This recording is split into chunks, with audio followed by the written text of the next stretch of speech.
그럼에도 불구하고 제가 또 고민을 하다가 그래도 제일 많이 어르신들이 불편해하시는 부분이 무릎인 것 같다라고 생각을 해서 이제 그 무릎 관절염에 대해서 좀 더 쉽고 정확한 정보를 전해드리기 위해서 이렇게 또 우리 목사님이랑 우리 장로님께서 초대해 주셔서 감사한 마음으로 이 자리에 섰습니다.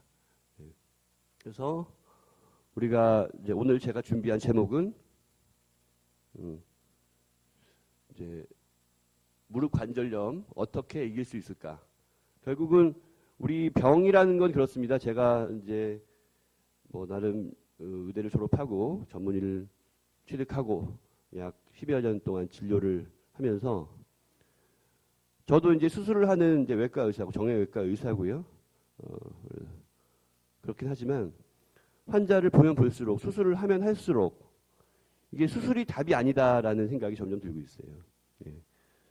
당연히 뭐 완전히 돌이킬 수 없는 지경에 이른 분들은 결국 수술로서 그거보다는 좀 좋게 만들 수 있지만 수술을 아무리 잘해도 우리나라에서 제일 잘하는 교수님들, 미국에서 제일 유명한 의사, 전 세계에서 뭐 수술을 제일 많이 한다는 사람들, 그런 사람들의 그 연구 결과나 인터뷰를 들어봐도 그 이런 무릎 인공관절이라든지 어떤 무릎 수술 후에는 우리가 건강했을 때 무릎보다는 절대 좋아질 수가 없습니다. 수술이 아무리 잘 돼도.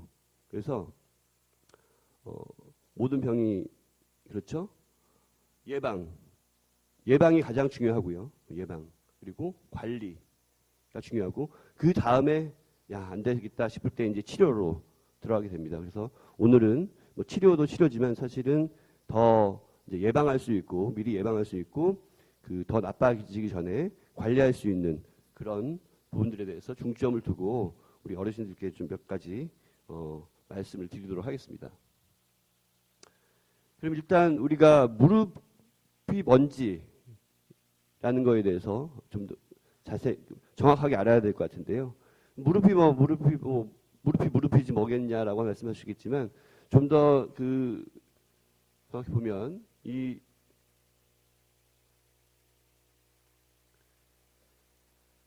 밖에서 보면 여기죠. 근데 우리가 진료할 때 보면은 무릎이 아파요라고 하면은 앞을 만지시는데 여기가 아프세요 그러면은 여기 뒤 무릎 뒤 오금이라고 하죠. 오금이 아파요 그러면 무릎이 아프시군요. 제가 말씀을 드리면 아니 무릎이 아니라 오금이 아프다니까 이렇게 말씀하시는데 여기도 무릎입니다. 결국은 요 뼈 우리가 대퇴골이라고 하는 뼈와 경골이라고 하는 뼈가 이루는 그 뼈와 뼈가 만나는 부분을 관절이라고 하고 특히 대퇴골과 경골이 만나는 요 무릎, 다리의 중간 요 부분을 무릎 관절이라고 하게 되는데요. 자, 그렇죠? 보이시죠? 앞에 뒤에 다 무릎입니다. 예. 대퇴골과 경골이 만나서 이루는 부분. 자, 무릎이 왜 중요하냐? 아까도 말씀드렸죠.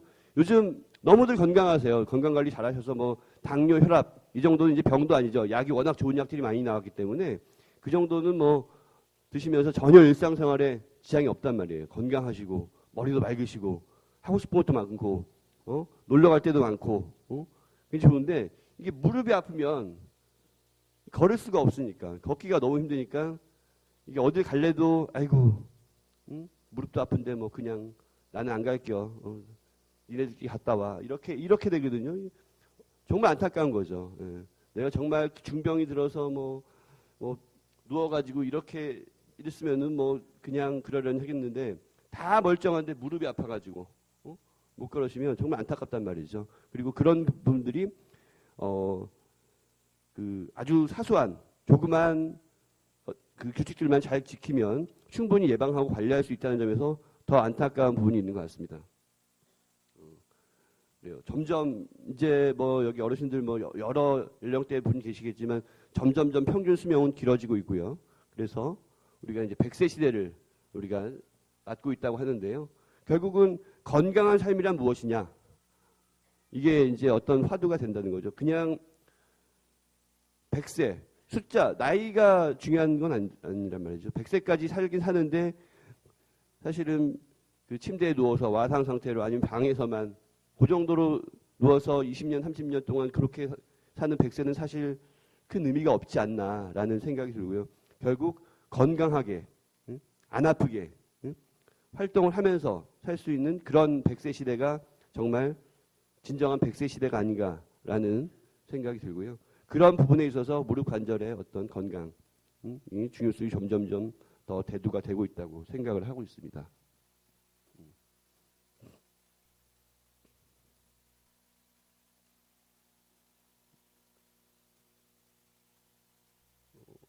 자, 그러면은 이거는 넘어가고 일단 무릎 관절에서 특히 이제 관절염에서 정형외과 오실 때 우리 아까도 말씀드렸지만 그 많이들 혼동을 하세요. 정확한 명칭에 대해서.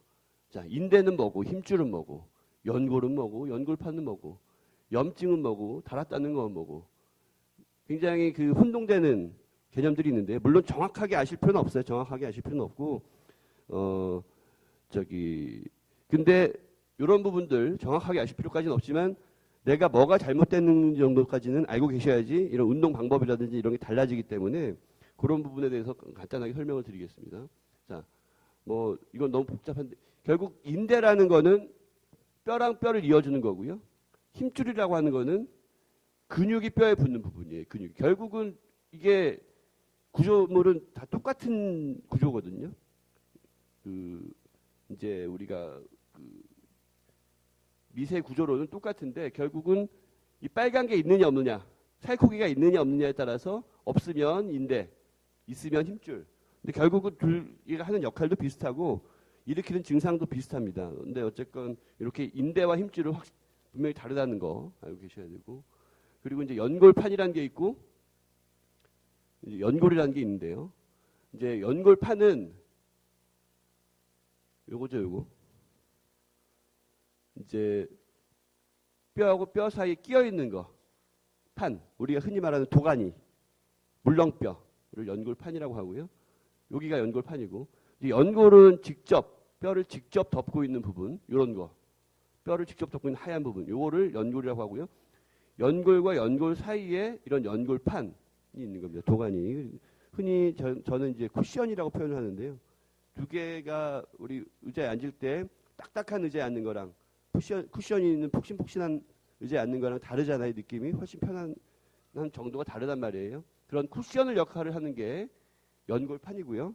연골은 그야말로 이제 우리 엉덩이 살을 이제 연골이라고 하는 거죠. 그래서 연골판이 결국 연골을 보호하는 역할을 한다라는 거고 그래서 이론적으로 볼 때는 연골판이 먼저 손상을 받게 되고 그 다음에 이제 연골이 손상이 되면 연골이 손상이 됐을 때, 연골이 까졌을 때, 연골이 닳았을 때 그때를 퇴행성 관절염이라고 하게 됩니다. 그래서 연골판은 닳았다고 하지 않고요. 연골판은 찢어졌다고 표현을 하고요. 연골은 이제 우리가 닳았다고 이제 표현을 하게 됩니다.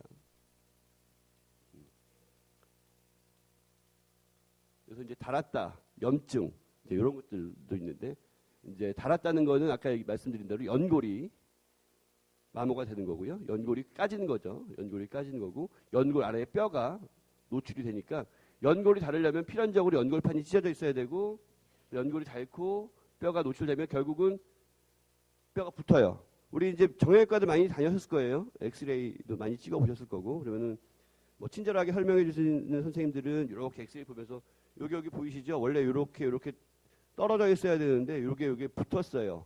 이렇게 붙었습니다. 이게 붙은 거 보니까 연골이 많이 닳았을 겁니다. 퇴행성 관절염이세요. 어떻게 주사 맞고 치료해 봅시다라고 이제 말씀을 드렸을 겁니다. 엑스레이에 연골이 안 보여요. 엑스레이 연골이 안 보여요.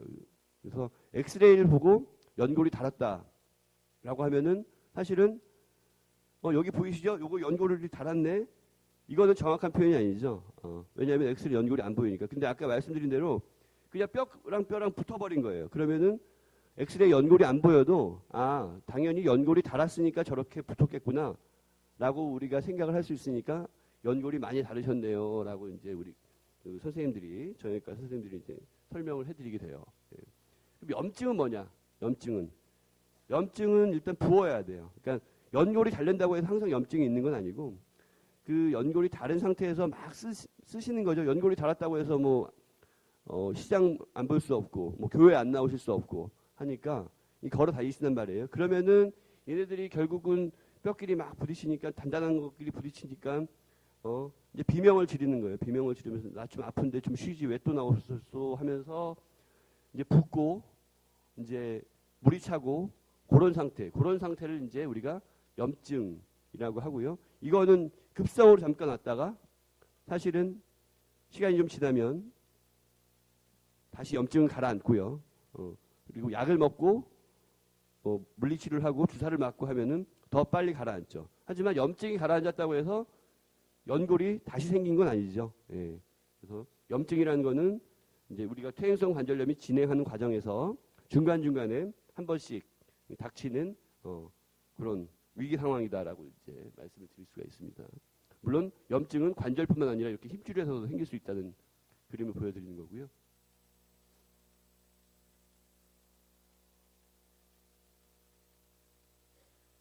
그래서 관절염. 근데 이상한 거는 제가 말씀드리는 것 중에서 좀 이상한 게 있어요. 분명히 퇴행성 관절염이라고 했죠. 염이라는 거는 이게 염증할 때 염이거든요. 근데 연골이 다르면 퇴행성 관절염이 아니냐. 맞습니다. 연골이 다른 상태를 퇴행성 관절염이라고 했는데 근데 염증이 그럼 염이면 맨날 부어 있어야 되는 거 아니냐.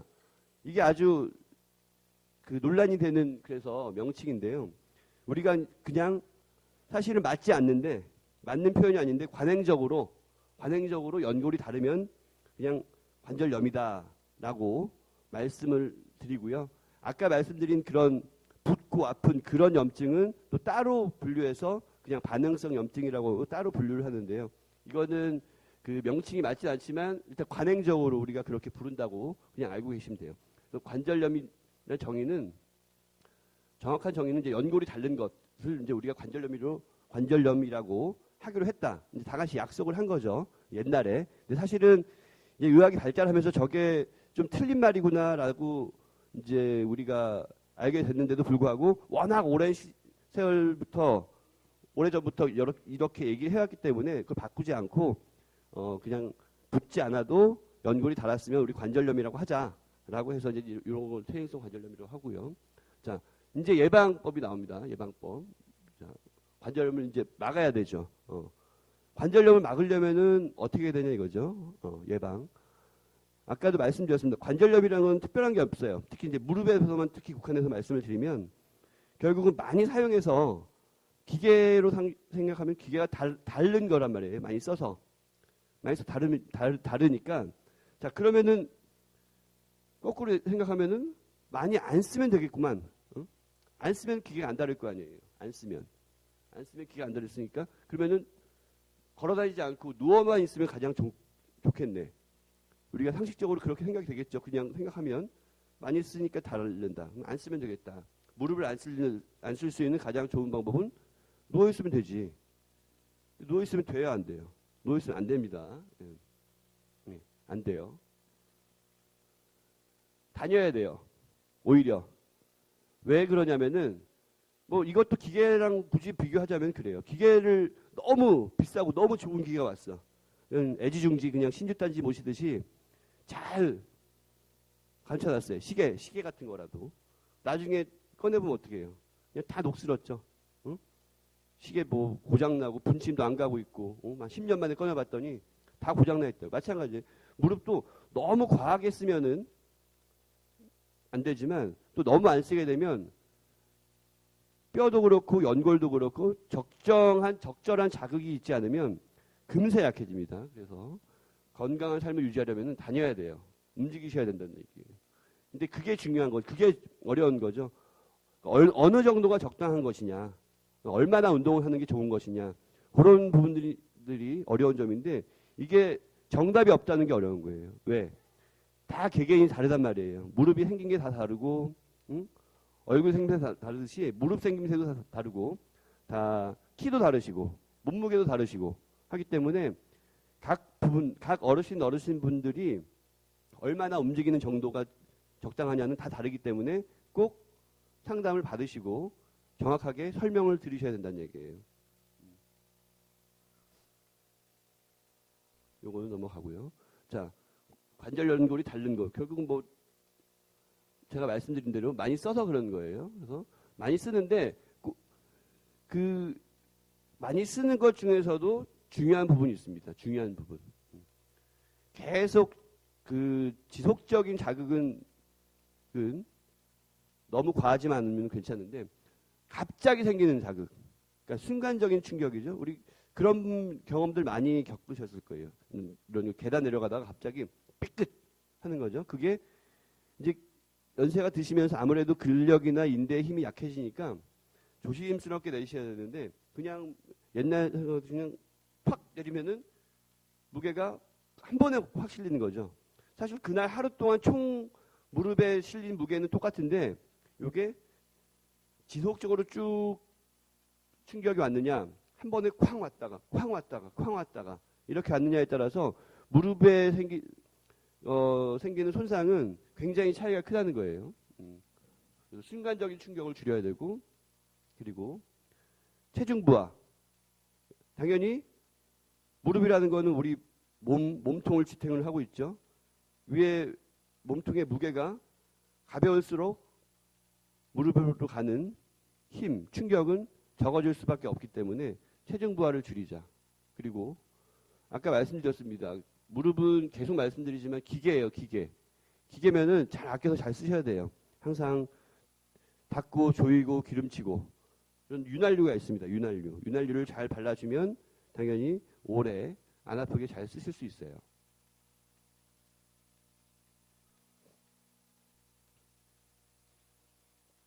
이 체중 부하를 줄이는 것 중에서 가장 중요한 거, 아까 말씀드렸습니다. 살을 빼는 거.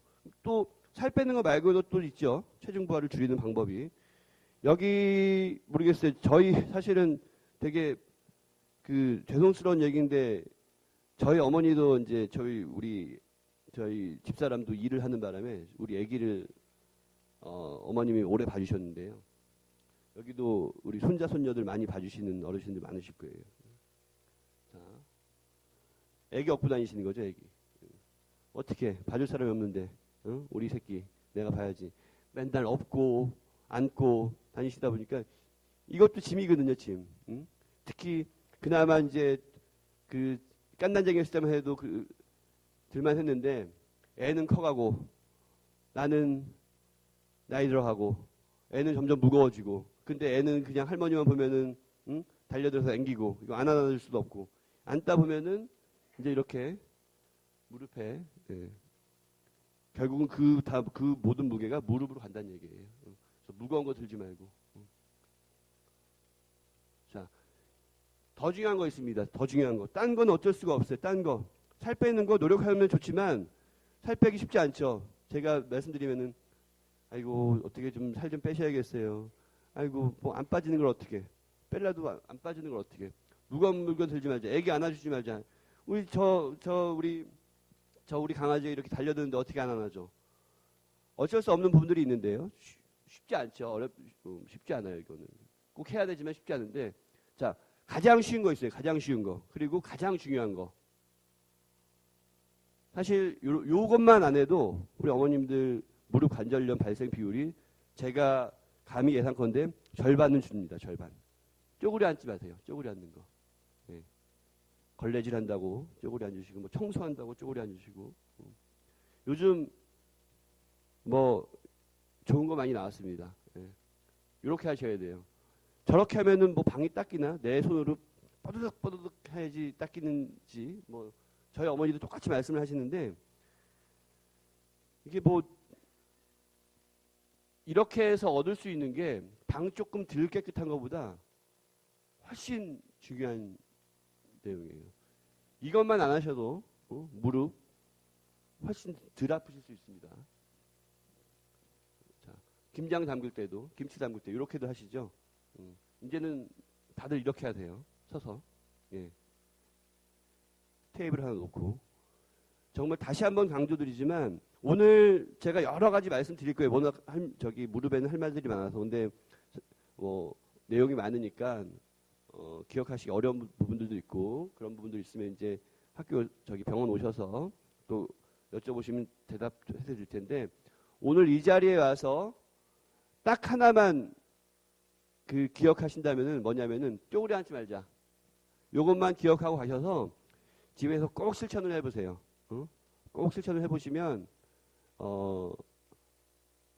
앞으로 우리 어르신들 지금 건강하신 분들 아니면 지금 조금 불편하신 분들 그런 분들이 더 많이 나빠지는 것을 방지할 수 있는 가장 쉽고도 가장 효과적이고 가장 중요한 내용이라고 감히 말씀을 드릴 수 있을 것 같아요. 자, 그러면서 이제 운동해야죠, 운동. 아까 말씀드렸죠, 운동을 해야 되는데 적당하게 운동해야 되는데 얼마나 어떻게 할까? 어느 정도로 어떻게 하는 게 좋겠느냐? 이제 그런 부분들입니다.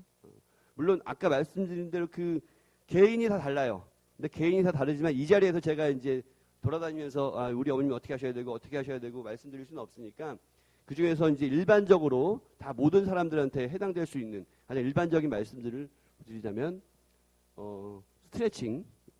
우리 맨손 체조 하시죠? 맨손 체조. 어려운 얘기 아닙니다. 맨손 체조 하시고 이제 근력 강화 운동 이런 게 있는데 이거 어려워요.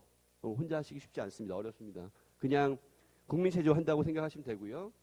자, 저런 건 이제 지루하니까 가장 효과적이고 그나마 좀 재미도 있고 하는 거 제가 병원 오시면 말씀드리는 거 있습니다. 자전거, 수영. 나는 수영을 못 하는데 그냥 수영장에서 노는 거예요. 요즘 수영장에서 뭐 이런 아쿠아 같은 것도 많이 하니까 이런 거 자전거 수영이 일반적으로 가장 좋을 수 있고요. 이런 것도 없어. 나는 자전거도 없고 수영장도 못 가고 그런 시간도 없고 돈도 없고. 자, 어떻게 잘 걷기만 해도 바른 자세로 잘 걷기만 하셔도 충분히 좋습니다. 이제 이게 좀 문제가 있을 수 있는데 병원 오시면은 말씀 들으시는 거 있을 거예요. 아플 때 병원 갔는데 걷지 말아라. 근데 저는 지금 와서 걸으라고 그러네요. 저도 이제 걷지 말라고 할 때가 있어요. 아까 말씀드린 대로 급하게 염증이 온 거예요. 급하게 막 붓고 물 차고 이럴 때는 약 먹고 주사 맞고 하면서 쉬시는 거예요. 그때는 걸으시면 안 돼요.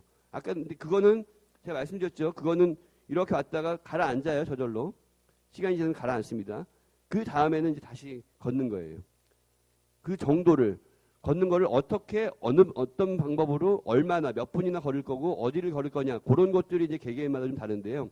가장 안전한 방법을 말씀드리자면 가벼운 차림으로 평지 그것도 폭신한 데 딱딱한 데 말고 예를 들어서 학교 운동장이라든지 뭐 잔디밭이라든지 우리나라는 아직 뭐 잔디밭이 이렇게 많이 있는 데는 아니니까 학교 운동장 같은데 평평한 데를 천천히 너무 빨리 걷지 마시고 천천히 우리 산책하듯이 한 30분에서 1시간 넘지 않도록 그렇게 걷는 것만 꾸준히 하더라도 퇴행성 관절염을 아주 효과적으로 예방할 수 있다라는 말씀을 드리겠습니다.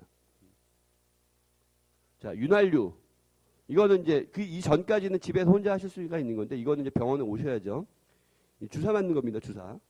근데 뭐 요즘 아직도 이제 주사 좀 맞으세요라고 하면은 깜짝들 놀라시죠. 무슨 주사를 뭐 이 주사 맞으면은 뭐 뼈가 다 녹는다는데, 이 주사 맞아도 되느냐? 내가 들었는데 어디서 주사는 절대 맞으면 안 된다라고 얘기를 드리셨는데 반은 맞고 반은 틀리는 얘기인데요. 옛날에 많이 놓은 주사가 이 뼈주사예요. 옛날에 근데 뭐 옛날이라고 해봐야 진짜 옛날이죠. 하긴 뭐 저한테는 진짜 옛날이지만 예를 들어서 70년대 이때까지만 해도 요거를 많이 놨어요. 의사들이. 그러면은 그때는 왜 의사들이 놨느냐? 몰라서 놨어요. 몰라서. 놨더니 엄청 좋은 거야. 환자들이. 엄청 좋으니까 계속 놨죠. 근데 이게 시간이 지나니까 몇 년, 10년, 20년 흐르니까 그때 주사 엄청 맞으신 분들이 엄청나게 고생을 하시는 거죠. 그야말로 진짜로 뼈가 녹아서. 야, 그러면은 이거를 놓으면 안 되는 거 아니냐. 이거 왜 주사를 아직도 놓고 있느냐. 이거는 나라에서 금지. 놓지 마. 뼈 녹는 주사인데 왜 놔. 금지. 시켜야 되는 거 아니냐라고 하는데 금지가 안 돼 있거든요. 왜 금지가 안 돼 있냐면 좋은 주사라서 그래요. 좋은 주사. 뼈 주사가요. 굉장히 좋은 주사예요. 말이 틀리잖아요. 뼈 주사 맞으면 뼈가 녹는다는데 뭐가 좋은 주사라는 거예요. 자, 요것만 지키면 돼요. 요것만. 자주 맞지만 않으면 됩니다. 자주만 안 맞으면 아까 말씀드렸던 어떤 급성 상태에서는 이것만큼 좋은 주사가 아직도 없어요. 이게 벌써 이 주사가 나온 지가 몇십 년이 흘렀는데도 불구하고 이것만큼 좋은 주사가 아직도 이렇게 의학이 발달했는데도 이것만큼 좋은 주사가 없어요. 급성기 때는. 응? 그러면은 얼마나 자주 맞으면 안 되는 거냐? 자, 일단 의학적으로는 1년에 3번, 3개월 간격으로 맞는 거는 아무 문제가 없다고 되어 있어요. 물론 이제 당뇨가 있다든지 다른 병이 있으신 분들은 좀 더 주의를 해서 맞아야 되는데 결국은 의사의 그 요즘 진료하시는 많이 공부하시고 환자들 열심히 잘 보시는 의사 선생님 각 이제 자주 다니시는 뭐 병원들 있을 거예요. 뭐 내과든 정형외과든 가끔 거기에 한 병원 딱 정하셔가지고 그 우리 동네 내가 좋아하는 원장님한테 가셔서 잘 맞으시면 알아서 몸에 해야되지 않는 정도에서 최대한 효과를 받을 수 있게 주사를 놔드릴 거예요. 문제가 뭐가 문제냐면은 아직도 그런 병원들이 좀 있는데 오래된 병원들인데 어디 용하더라 하면은 얘기 한번 들으시면 막 다니시잖아요. 아무리 멀어도 뭐 전철 타고 버스 타고 갈아타시고 그 용한 병원들이 대개는 요 주사를 놔주는 거거든요. 근데 절대 이 주사라고 말하지 않아요. 이거 뼈주사입니다. 절대 말하지 않습니다. 그냥 맞으세요. 근데 거기서는 뭐 말을 할 수가 없어. 워낙 용하다고 소문이 나서 가면은 막 3, 40명씩 대기하고 있고 2시간, 3시간 기다리고 있으면 주사한테 딱 맞고 오는 거니까 좋네. 그거야말로 진짜 뼈주사고 그런 데서 맞으시지 마시고 그런데 맞으시지 마시고 내 근처에 내가 몇 년, 10몇 년 대개들 여기 이 동네 오래 사셨잖아요. 병원 오래오래 하시고 계신 분들한테 가시면 이분 내가 옛날에 몇 달 전에 다 기록이 있으니까 몇 달 전에 주사 한번 놨으니까 아직은 놀 때가 안 됐다. 이제는 놀 때 됐으니까 한번 맞으셔도 괜찮겠네. 그렇게 해서 맞으시면은 전혀 문제가 없어요. 그래서 이제 그런 것들도 무조건 주사에 대해서 두려워하실 필요가 없다는 말씀을 드리는 겁니다. 다음 연골주사라고 또 있어요. 연골주사. 연골주사 요즘은 유명해졌죠. 연골주사. 이게 아까 제가 말씀드렸던 기름칠하는 주사예요. 요거는 아직까지는 지금까지 연구 결과로는 아무리 많이 맞아도 큰 문제 없다라고 되어 있어요. 그래서 이제 맞아보신 분은 아시겠지만 이거 일주일에 뭐 한 번씩 맞아서 6개월마다 맞으시는데 이게 6개월이 지나면 사라지기 때문에 6개월마다 맞기로 돼 있고요. 자주 맞아도 괜찮다라고 돼 있는 거죠. 그래서 일주일에 한 번씩 3번 맞으시고요. 6개월마다 맞으시고요. 안 아파도 맞으시고요. 이런 말씀 드리면 아이고 어디 가서 주사 맞지 말라고 그랬는데 응? 이렇게 걱정하시는 분 아닌데 이 연골주사라고 하면은 이거는 많이 맞으셔도 되고 아까 얘기한 그 기름칠하는 역할을 해주는 주사기 때문에 관절염 예방에 아주 효과적이고 저비용으로 싼 비용으로 굉장히 효과적인 예방 관리가 될 수 있는 그런 치료가 되겠습니다. 자, 먹는 거는 사실 효과가 별로 증명된 거 없고요. 특히 옛날에 우리 많이 드셨던 글루코사민 이런 거는 효과가 없는 걸 밝혀졌어요. 글루코사민은 드실 필요 없고 어디 미국에 우리 딸이 지금 미국 사는데 미국에서 좋은 거 보내준다는데 이거 먹어도 돼요? 안 돼요?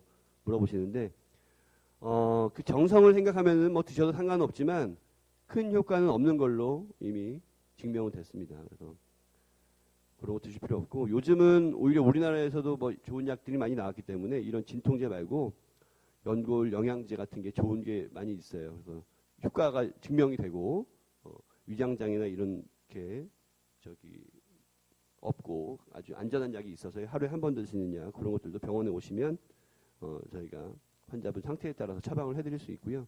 그래서 이런 외국에서 보내주시고 약국에서 사드시고 이런 것들은 뭐 개인적인 의견으로는 별로 효과는 없고 비용 대비 효과가 아주 떨어지기 때문에 별로 권해드리고 싶진 않아요. 예. 자, 이제 수술 얘기가 나오는데 이런 것도 좀 간단하게 넘어갈게요. 뭐냐면은 아까 얘기한 대로 이제 무릎이 관절염이 생기는 과정이 결국은 무릎이 이제 많이 쓰고 기계도 그렇잖아요. 나사가 헐거워지면 금방 망가져요. 인대가 나사 역할을 하는데 인대가 끊어졌을 때는 인대를 빨리 수술을 해서 나사를 조여놔야지 관절염이 안 생기는 거 아니냐 그런 얘기고요. 아까 말씀드렸던 연골판이 파열이 되면 결국 연골판이 연골을 보호해야 되는데 연골판이 찢어졌으니까 연골을 더 자극시키고 망가뜨리니까 이것도 빨리 수술을 해서 교정을 해서 연골 손상까지 가지 말게 하자 이런 내용이고, 그 다음에 이제 요거인데요. 옷자형 다리. 우리가 그 동양 사람들 특히 이제 우리 한국 사람들 많은데 이렇게 옷자형이 많아요. 저도 차를 타면은 이게 안 붙는데요. 이게 이제 유전적으로 이게 많거든요. 이게 옷자형 다리가 많으면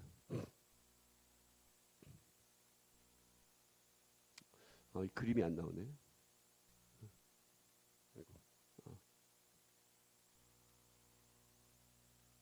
이건 인대파열. 제가 잘못 눌렀네요. 자, 연골판 파열 이렇게 이제 요즘 내시경을 하고요. 요거예요. 이제 옷자형 다리. 이렇게 하면은 이렇게 보시면 알겠지만 우리 체중이 이렇게 안쪽으로 간단 말이에요. 안쪽으로. 그러니까 안쪽만 달아요. 안쪽만. 우리 퇴행성 관절염은 바깥쪽은 안 달고 무릎의 안쪽만 이렇게 많이 닳거든요. 특히 우리나라 분들은 이게 옷자형 다리 때문에 그렇거든요. 그래서 이 옷자형 다리를 교정을 해주면 관절염이 좋아지지 않겠느냐라는 이제 개념으로 이런 식으로 수술을 하게 되는데요. 아유 끔찍하죠. 이거.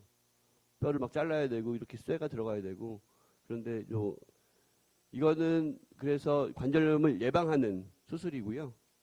진행된 거를 이제 진행을 멈추는 수술인데 이런 게 있다. 뭐 이런 건 뭐 별로 중요하지 않습니다. 나중에 정말 많이 아프신 분들만 하는 거고요. 자, 또 이제 관심이 많은 부분들이 이 부분이죠. 연골을 살리는 부분. 연골을 살리자. 연골이 닳았으면 연골을 재생시키면 되는 거 아니냐. 요즘 뭐 의학이 얼마나 발달했는데 연골 이식도 해도 되고 줄기세포도 있고 그렇다는데, 응? 그렇죠? 줄기세포도 나오고. 그런데 아까 제가 모두에 말씀을 드렸죠.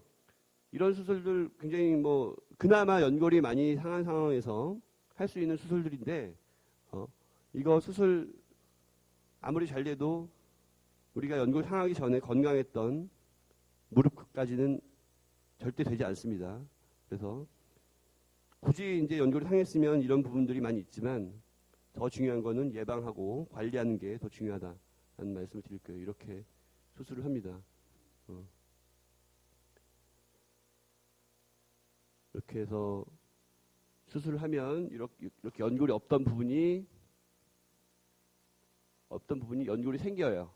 생기는데 주변 연골이랑 비교하면은 달라요. 건강한 연골이랑은 아무리 재생이 돼도 건강한 연골의 80%만 돼도 아주 우리가 성공했다라고 할 정도로 달라요. 또 이렇게 째고 수술해야 되고 아니면 이제 인공관절이죠. 이제 다른 방법이 없다. 도저히 뭐 연골을 재생시킬 방법이 없고 뼈도 많이 휘었고 그럼 이제 이렇게 인공관절 한다. 라고 많이 들으셨겠지만 이렇게 수술을 하게 됩니다.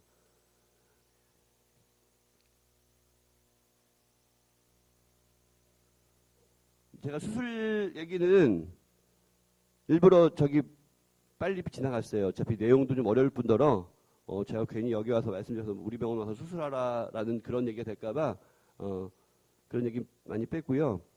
저희 병원 와보신 분들은 아시겠지만 저희 병원이 꽤 커요. 꽤 크고